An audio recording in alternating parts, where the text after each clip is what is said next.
ভাই আমার 10 লিটার তেল দেন না, খুব ইমার্জেন্সি দরকার। অকটেন নেবেন না পেট্রোল নেবেন? প্রাইভেট কার তো অকটেন লাগবো। এই তো সুযোগ, দেখা তো মনে হইতেছে টিয়াওয়ালা লোক। ভাই অকটেন তো নাই। ভাই দেন না, ম্যানেজ করে দিতে পারেন কিনা? আমি একজন ডাক্তার, ইমার্জেন্সি হসপিটাল যাইতে হইব, আমার জন্য অনেকগুলো রুগী বসে রয়েছে। তেল তো নাই, তবে আরেক জায়গায় থেকে ব্যবস্থা করে দেওয়ান যাইব।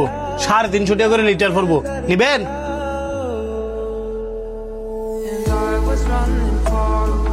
1 লিটার 140 টাকা কইরা, আর আপনি বলতেছেন 350 টাকা লিটার? এমনই তেলের ক্রাইসিস, বিপদ হলে তো মানুষ 500 টাকা লিটারও নেয়। আর আমরা ডাক্তার মানুষ দিকে আপনার তো কমই কইছি।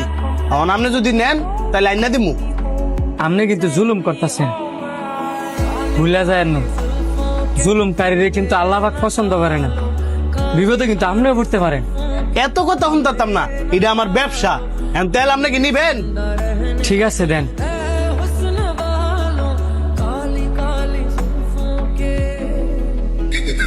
ভাই ও ভাই গো, আমার বাচ্চা তো অ্যাক্সিডেন্ট করছে।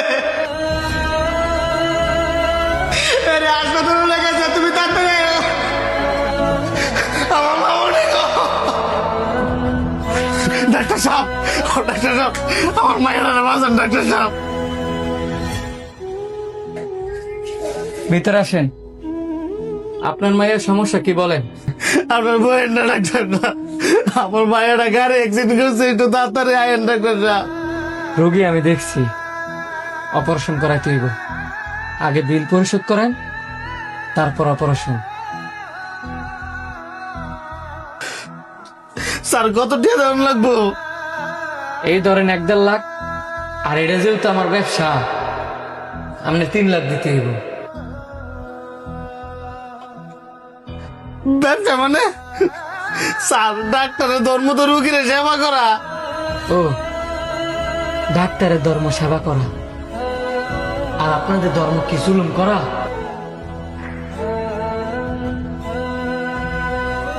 স্যার আপনি? জি আমি। আপনার একটা কথা বলছিলাম না, যে বিপদ কার কখন আসে কেউ বলতে পারে না।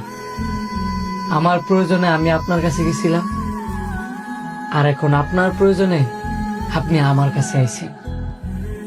একটা মানুষ বিপদে পড়লে তার কাছ থেকে জুলুম করে ব্যবসা করতে হইব, এটা কোন ধর্মের মধ্যে আছে? এখন আপনি বলেন, আপনার জন্য কি করতে পারি? স্যার আমি আমার ভুলটা বুঝতে পারছি স্যার।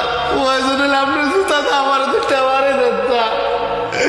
তারপর আমার ভাইয়ের চিকিৎসাটা করুন স্যার। আমার একটা মাত্র ভাইয়া স্যার, আমার ভাইয়ের চিকিৎসাটা শুরু করুন স্যার। দেখেন, আমরা সবাই ভুল করি, আবার ভুলটা বুঝতেও পারি। কিন্তু আমরা এমন কিছু কিছু ভুল করি যে ভুলের মাসুল অনেক কঠিন ভাবে দেওয়া লাগে। আমরা কেনই বা ইচ্ছা করে এমন ভুল করব, আর ভুলের মাসুল এমন কঠিন ভাবে দিব?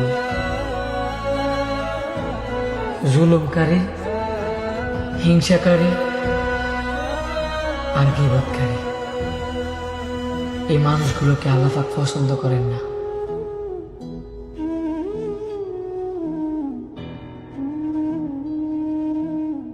আপনার মায়ের অপারেশন অলরেডি চলতেছে, টেনশন মুক্ত থাকেন, আল্লাহ ভরসা।